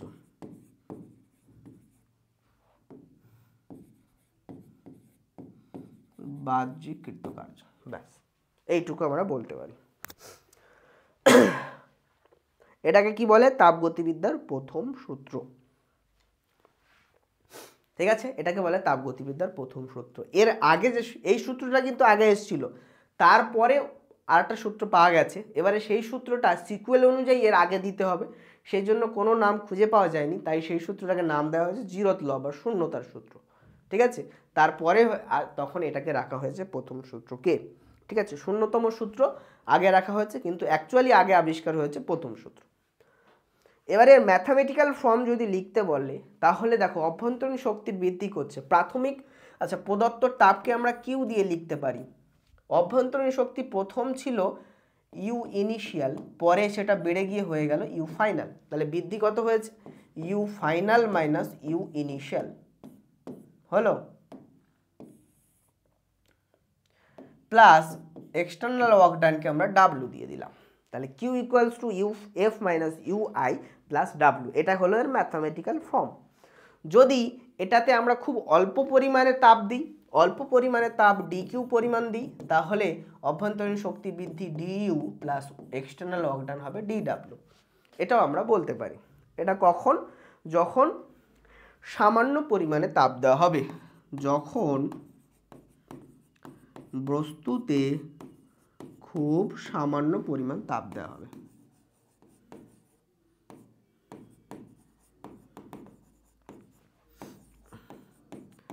তাপ দেওয়া হবে, ঠিক আছে, এটা হলো বিষয়। এখন এটা হলো তাপগতিবিদ্যার প্রথম সূত্রের গাণিতিক রূপ বা সাধারণ রূপ আমরা বলতে পারি। এখন দেখো, এটা কি আমাদের শক্তির সংরক্ষণ সূত্র মেনে চলছে বা শক্তির নিত্যতা সূত্র মেনে চলছে? বলছে হ্যাঁ, এটা শক্তির নিত্যতা সূত্র মেনে চলছে। আমরা যদি শুধু এটা বলতাম যে তাপ দিলাম সেটা কৃতকার্য করবে, তাহলে সেটা ভুল হয়। তাপ যদি শুধুমাত্র কৃতকার্য করত তাহলে হতো না। তাপ কি করে? বস্তুটার অভ্যন্তরীণ শক্তি বৃদ্ধি করে, সেই জন্য এখানে শক্তি সংরক্ষিত থাকে। কেন বলছি আমরা? কারণ আমরা যখনই একটু পরে অভ্যন্তরীণ শক্তি সম্পর্কে পড়ব, তখন আমরা দেখব অভ্যন্তরীণ শক্তি শুধুমাত্র উষ্ণতার উপরে ডিপেন্ড করে। উষ্ণতা বাড়লে অভ্যন্তরীণ শক্তি বাড়ে, আর আমরা জানি তাপ দিলে বস্তুর উষ্ণতা বাড়ে। তাই অভ্যন্তরীণ শক্তি বৃদ্ধি পায়, এটা আমাদের বলতে হচ্ছে। তারপরে শক্তি সংরক্ষিত থাকছে। বোঝা গেল? এবারে আমরা প্রথম সূত্রের সাধারণ রূপ, প্রথম সূত্রটা বুঝলাম। এবারে এখান থেকে আমাদের কিছু কিছু জিনিস আইডেন্টিফাই করতে হবে, সেইগুলো চলো দেখি আমরা। ও এর পরে এসে গেছে গ্যাস দ্বারা কৃতকার্য। চলো, তো আমরা কিছু কিছু কেস দেখবো, সাম স্পেশাল কেস দেখবো প্রথম সূত্রে।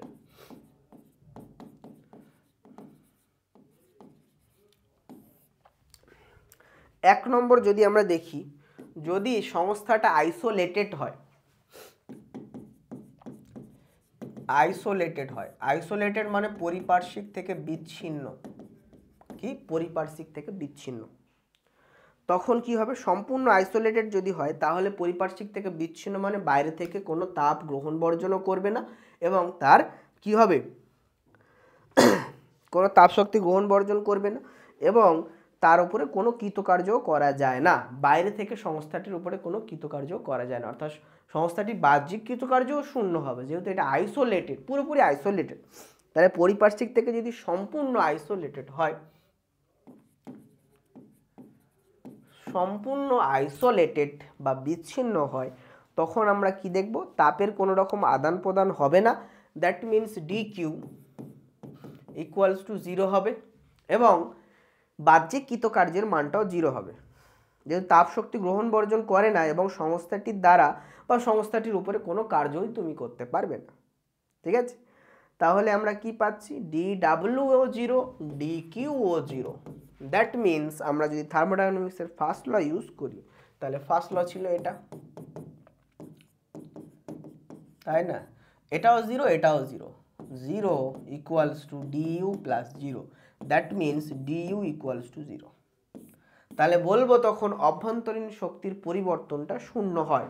অর্থাৎ কি?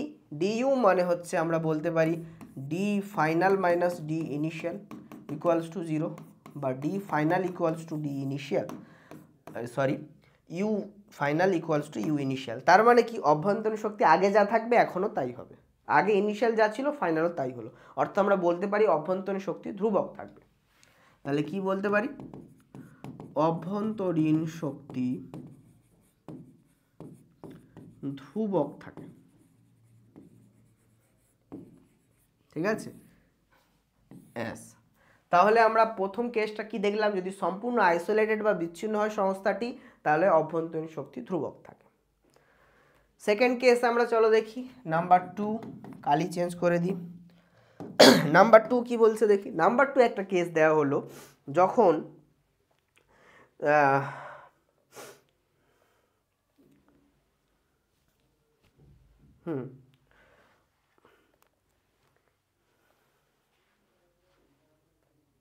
এমন একটা কন্ডিশন দেখলাম আমরা, সেখানে শুধুমাত্র ডি ডাব্লিউ ইকুয়ালস টু 0, সংস্থাটির উপরে কোনো বাহ্যিক কৃতকার্য করা যাচ্ছে না বা সংস্থাটির দ্বারাও কোনো বাহ্যিক কৃতকার্য করা যাচ্ছে না। তখন আমরা কি বলবো, ডি ডাব্লিউ যদি 0 হয়ে যায় তাহলে তখন আমরা পাবো D Q equals to D U, অর্থাৎ গৃহীত তাপ বা প্রদত্ত তাপ সংস্থাটির অভ্যন্তরীণ শক্তি বৃদ্ধি করবে, কোনো বাহ্যিক কার্য আর করবে না তখন। ঠিক আছে। থার্ড কন্ডিশন, যদি তাপরোধী দেওয়াল দিয়ে ঘিরে দেওয়া যায় সংস্থাটিকে, তাপরোধী দেওয়াল দিয়ে ঘেরা হয়, মানে তাপের কোনো রকম বাইরে আদান প্রদান করতে দেবে না। ঠিক আছে, তখন কি হবে, তাহলে তাপের বাইরে আদান প্রদান করতে দেবে না, তাহলে তাপ গ্রহণ বর্জন করতে পারবে না, ডিকিউ 0 হবে। তখন কি হবে, তখন আমরা দেখতে পাবো যে এর মানে নয় যে পুরো আইসোলেটেড, এখানে কৃতকার্য হবে, তাহলে আমরা ডি কিউটা জাস্ট 0 বসাবো এখানে, আর তখন আমরা লিখবো 0 equals to DU plus DW. That means DU equals to minus DW. তাহলে কি পেলাম আমরা, DU equals to minus DW. তাহলে কি বলতে পারি, বাহ্যিক কার্য ঋণাত্মক হলে অভ্যন্তরীণ শক্তির বৃদ্ধি ধনাত্মক হবে, বাহ্যিক কার্য ধনাত্মক হলে অভ্যন্তরীণ শক্তির বৃদ্ধি ঋণাত্মক হবে, উল্টোটা হবে, তাই না?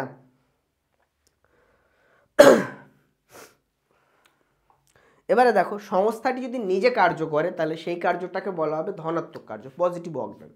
তখন আমরা অভ্যন্তরীণ শক্তি কি দেখব, যদি এটা পজিটিভ হয় তাহলে অভ্যন্তরীণ শক্তি কি হবে, নেগেটিভ হবে, তাহলে অভ্যন্তরীণ শক্তি কমবে, কারণ এটা তো অভ্যন্তরীণ শক্তির বাড়াটা আমরা দেখছি, তাহলে অভ্যন্তরীণ শক্তি কমবে, অর্থাৎ গ্যাস যখন নিজে কার্য করবে তখন অভ্যন্তরীণ শক্তি তার কমে যাবে।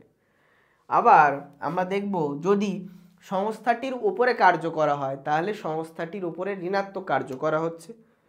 ধরো আমরা গ্যাস আছে, গ্যাসের উপরে আমরা চেপে দিচ্ছি, গ্যাসের উপরে কার্য করছি, তাহলে গ্যাসের উপরে নেগেটিভ অবদান করা হচ্ছে, তখন কি হবে, গ্যাসের উষ্ণতা বাড়বে। উষ্ণতা বাড়া মানে হলো তার অভ্যন্তরীণ শক্তি বাড়া। এটা নিয়ে আমরা একটু পরেই পড়বো, এটা নিয়ে চাপ নেই, যখন রুদ্ধতাপ আর সমস্যা পড়বো তখন এইটা আমরা ডিটেলসে পড়বো।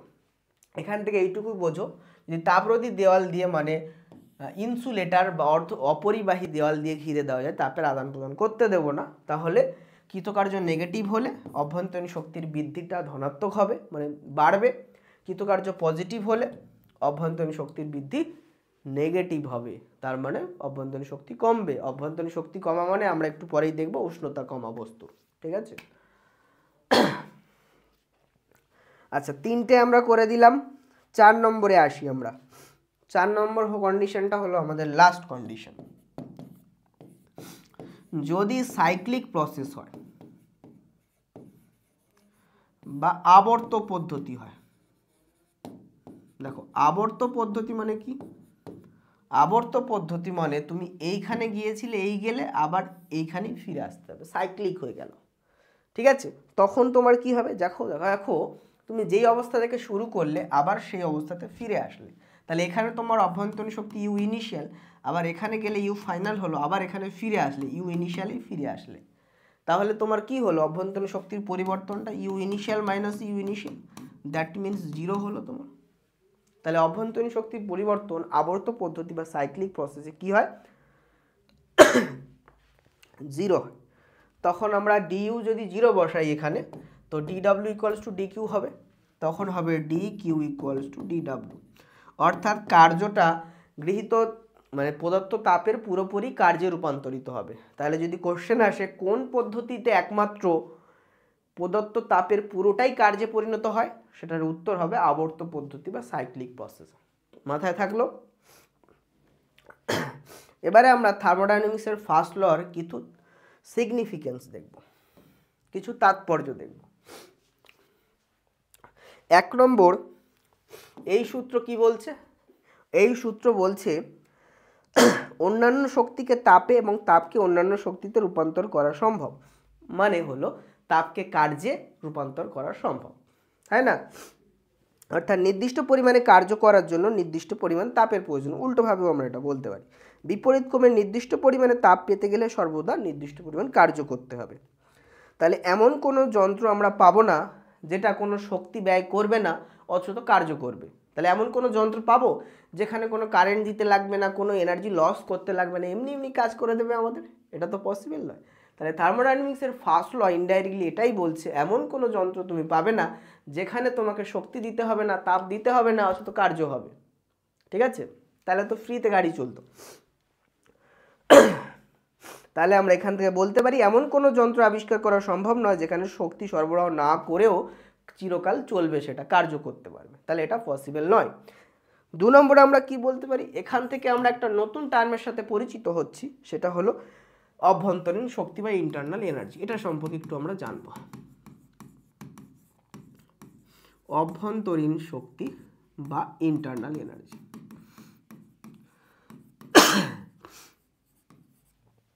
ঠিক আছে, এটা কি অভ্যন্তরীণ বা ইন্টারনাল এনার্জি সম্পর্কে খুব ডিটেলসে জানতে হবে না, এটা একটা নতুন ভৌত রাশি।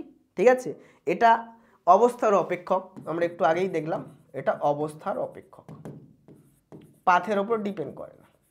ঠিক আছে, তো এখানে আমরা কি জানবো, এখানে আমরা ডিটেলস পড়বো না, জাস্ট শুধু গ্যাসের ক্ষেত্রে অভ্যন্তরীণ শক্তিটা দেখবো। আর আমরা কি দেখেছি, অভ্যন্তরীণ শক্তিকে ইউ দিয়ে লেখা হচ্ছে, বড় হাতের ইউ দিয়ে। এই কটা জিনিস দেখেছি, তাই না?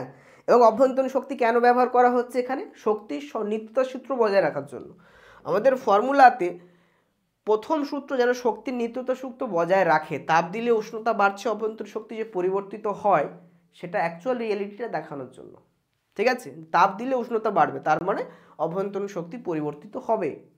ঠিক আছে, না হলে শক্তি সংরক্ষিত থাকতো না, এটার কারণে আমরা অভ্যন্তরীণ শক্তি নিয়ে আসছি সূত্রতে। এবারে বলো অভ্যন্তরীণ শক্তি অবস্থার অপেক্ষক। ঠিক আছে, এটা সম্পর্কে আমরা খুব ডিটেলস পড়বো না, শুধু গ্যাসের ক্ষেত্রে যদি আমরা দেখি, ঠিক আছে, যেটা আমরা পরে আবার কাইনেটিক থিওরি অফ গ্যাস এর পরের চ্যাপ্টার আছে সেখানেও দেখব, যে গ্যাসের ক্ষেত্রে যদি আমরা দেখি গ্যাসের অণুগুলোর ভিতরে অনেকগুলো প্রপার্টি লক্ষ্য করতে পাওয়া যায়। যেমন গ্যাসের অণুগুলোর কি দেখা যাবে, অণুগুলোর চলন হতে পারে, ঘূর্ণন হতে পারে, ভাইব্রেশনও হতে পারে। তো এই প্রত্যেকটার জন্য কি হবে, গ্যাসের অণুগুলোর গতিশক্তি দেখতে পাবো এবং স্থিতিশক্তি দেখতে পাবো। এই গতিশক্তি স্থিতিশক্তি গ্যাসের অণুগুলো কোত্থেকে পায়, এটার উৎস হলো অভ্যন্তরীণ শক্তি। এই অভ্যন্তরীণ শক্তি থেকেই তারা গতিশক্তি স্থিতিশক্তি পাচ্ছে, মানে ওইটার কারণেই গ্যাসের অণুগুলোর ভিতরে চলন, কম্পন, ঘূর্ণন, ভাইব্রেশন এগুলো দেখা দিচ্ছে। যদি অভ্যন্তরীণ শক্তি না থাকতো গ্যাসের অণুগুলোর ভিতরে ওগুলো হতোই না। ঠিক আছে, তাহলে গ্যাসের গতীয় তত্ত্ব থেকে যদি অভ্যন্তরীণ শক্তির ব্যাখ্যা করতে বলে, যেটা তোমাদের দেখবে বইয়েতে স্পেশালি লেখা আছে, গ্যাসের গতীয় তত্ত্ব থেকে অভ্যন্তরীণ শক্তির ব্যাখ্যা, তাহলে কি বলতে হবে তখন বলতে হবে কোনো বস্তুর অণুগুলোর গতিশক্তি স্থিতিশক্তি দুইই থাকে। অণুগুলোর রৈখিক গতি, আবর্ত গতি, কম্পন যেগুলো আমি বললাম, এগুলোর জন্য তার গতিশক্তি নির্ধারিত হয়। হ্যাঁ, এবং তাদের নির্দিষ্ট পারস্পরিক দূরত্ব বা বিন্যাসের সজ্জার কারণে তাদের আবার স্থিতিশক্তি তৈরি হয়। এই গতিশক্তি এবং স্থিতিশক্তি এই দুটোর সমষ্টিকেই বলা হয় তার অভ্যন্তরীণ শক্তি। ঠিক আছে, তাহলে ইন্টারনাল এনার্জি বা অভ্যন্তরীণ শক্তি হলো তার টোটাল শক্তির যোগফল অ্যাকচুয়ালি, ওই জন্য শক্তি সংরক্ষিত থাকে। বিষয়টা বোঝা যাচ্ছে তো? তাহলে গ্যাসের অণুগুলোর ক্ষেত্রে কি বলতে পারি, গ্যাসের অণুগুলোর ক্ষেত্রে তার স্থিতিশক্তি গতিশক্তির মোট যোগফলই হলো তার অভ্যন্তরীণ শক্তি। ক্লিয়ার? ওকে, হলো। এবারে আমরা কি দেখতে পাচ্ছি, যে বস্তুকে তাপ দিলে ওই তাপের কিছু অংশ অভ্যন্তরীণ শক্তি বাড়াতে ব্যয়িত হয়। তাহলে কোনো বস্তুকে তাপ দিলে আমরা দেখেছি তার কিছু অংশ অভ্যন্তরীণ শক্তি বাড়ায় আর কিছু অংশ বাহ্যিক কার্য করে। ঠিক আছে, এবারে প্রশ্ন হলো অভ্যন্তরীণ শক্তি অবস্থার অপেক্ষক এবং উষ্ণতাও অবস্থার অপেক্ষক। অভ্যন্তরীণ শক্তি একমাত্র ডিপেন্ড করে উষ্ণতার উপরে। উষ্ণতা বাড়লে আমরা দেখব অভ্যন্তরীণ শক্তি বাড়ছে। আর আমরা দেখেছি গ্যাসের উষ্ণতা বাড়াও তুমি, গ্যাসের অণুগুলোর ভিতরে চলন, কম্পন, ভাইব্রেশন সবই বেড়ে যাবে না? তো সবই যখন বেড়ে যাবে তাহলে বুঝতেই পাচ্ছি আমরা উষ্ণতা বাড়ালে গ্যাসের অভ্যন্তরীণ শক্তি বৃদ্ধি পায়। ঠিক আছে, উষ্ণতা কমালেও গ্যাসের অভ্যন্তরীণ শক্তি হ্রাস পায়। এবং আমরা যখন আইসোথার্মাল অ্যাডিয়াবেটিক প্রসেসগুলো দেখব তখন দেখবে গ্যাস যখন নিজের অভ্যন্তরীণ শক্তি ব্যয় করে কৃতকার্য করবে তখন গ্যাসের উষ্ণতা কমে যাবে, গ্যাসের উষ্ণতা কমে যাবে। বা গ্যাসের উপরে যখন চেপে দেওয়া হবে, কার্য করা হবে, তখন গ্যাসের অভ্যন্তরীণ শক্তি বৃদ্ধি পাবে, অর্থাৎ গ্যাসের উষ্ণতা বৃদ্ধি পাবে। ঠিক আছে, তাহলে অভ্যন্তরীণ শক্তি উষ্ণতার উপরে নির্ভর করে, আর অভ্যন্তরীণ শক্তি হলো গ্যাসের অণুগুলোর মোট স্থিতিশক্তি প্লাস গতিশক্তি। এরপরে থার্মোডাইনামিক্সের ফার্স্ট ল এর লিমিটেশন কি আছে? লিমিটেশন বা সীমাবদ্ধতা। লিমিটেশন বা সীমাবদ্ধতা খুবই সিম্পল, যেটা ফুলফিল করবে সেকেন্ড ল। 1 নম্বর লিমিটেশন বা সীমাবদ্ধতা হলো, আর দুটো লিমিটেশন আছে। 1 নম্বর লিমিটেশন হলো যে আমরা দেখেছি উষ্ণতা সবসময় উষ্ণ বস্তু থেকে শীতল বস্তুতে যায়, তাপ সবসময় উষ্ণ বস্তু থেকে শীতল বস্তুতে যায়।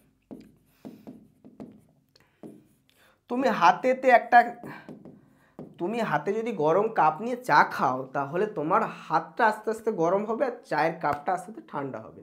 এটা কখনো উল্টোটা হয়েছে? তোমার হাত আরও ঠান্ডা হয়ে যাচ্ছে আর চায়ের কাপটা আরও গরম হয়ে যাচ্ছে, এটা কখনো হয়েছে? হয়নি, তাই না? তাহলে কখনোই তাপ শীতল বস্তু থেকে উষ্ণ বস্তুতে আসবে না, সবসময় তাপ উষ্ণ বস্তু থেকে শীতল বস্তুতে আসবে। কিন্তু থার্মোডাইনামিক্সের প্রথম সূত্র এটা কখনোই বলছে না যে তাপের প্রবাহ কোন দিকে হবে, কোন বস্তু থেকে কোন দিকে তাপ প্রবাহিত হবে, ঠিক আছে? এটা বলতে পারছে না। থার্মোডাইনামিক্সের প্রথম সূত্র বলছে তা গৃহীত হতে পারে, তাপ বর্জিত হতে পারে, সেটা কোন দিক থেকে কোন দিকে হবে এটা ডিফাইন করতে পারছে না। এটা ডিফাইন করতে পারবে একমাত্র দ্বিতীয় সূত্র, সেখান থেকে এনট্রপির কনসেপ্ট দেখব, যে কোন দিক থেকে কোন দিক তাপ প্রবাহিত হবে সেটা নির্ধারণ করবে তার এনট্রপি, ঠিক আছে? এটা হলো ফার্স্ট ল এর লিমিটেশন। সেকেন্ড লিমিটেশন কি? সেকেন্ড লিমিটেশন হলো কতটা তাপ দিলে কতটা কার্য পাবো।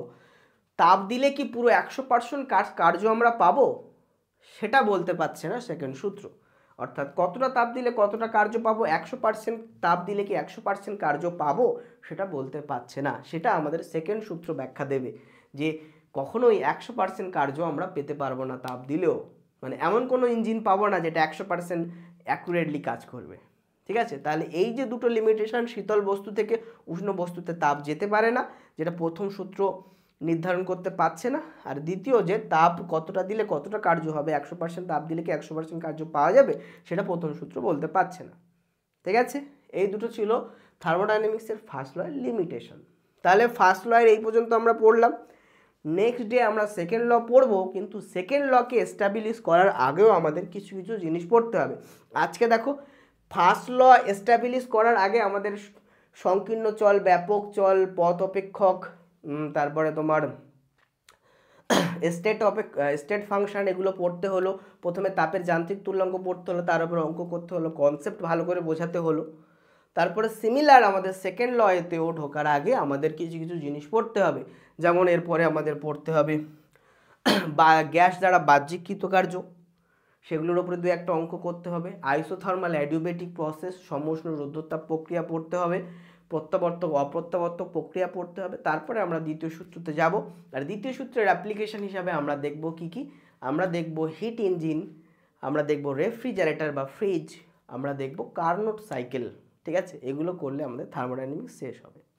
ওকে, তো এটা হলো আমাদের পার্ট 1 ভিডিও। এখানে আমরা অনেকটা কভার করলাম, ঠিক আছে? এরপরে পার্ট 2 ভিডিও আসবে, সেখানে আমরা চেষ্টা করব বাকি পুরোটা শেষ করে দেওয়ার, ঠিক আছে? বাকি পুরোটা কিন্তু অনেকটাই। আজকে যেমন ভিডিও 1 ঘন্টা ক্রস করলো, 1 ঘন্টা কত মিনিট হচ্ছে? 1 ঘন্টা 800 মিনিট বা 19 মিনিট হচ্ছে, ঠিক আছে? এরপরে যে ভিডিওটা আসবে তাহলে 2 ঘন্টা ক্রস হবে, তারপরে বাকি পুরোটা, বা 2 ঘন্টারও আরও বেশি, 2.5 ঘন্টা হবে, তাহলে বাকি পুরোটা শেষ হবে, ঠিক আছে? শেষ হলে কিন্তু তুমি এদিকে 10 নাম্বার রেডি হয়ে গেল, এই কয়েকদিনের ভিতরেই 10 নাম্বার ফিজিক্সে রেডি হয়ে গেল, ঠিক আছে? তারপরে আমরা বড় ইউনিট ধরবো, তারপরে আবার কাইনেটিক থিওরি অফ গ্যাসেস ধরবো, সেখান থেকে 5 নম্বর তোলা যাবে। আর বড় ইউনিটগুলো ধরবো, সেখান থেকে 10 নম্বর তোলা যাবে।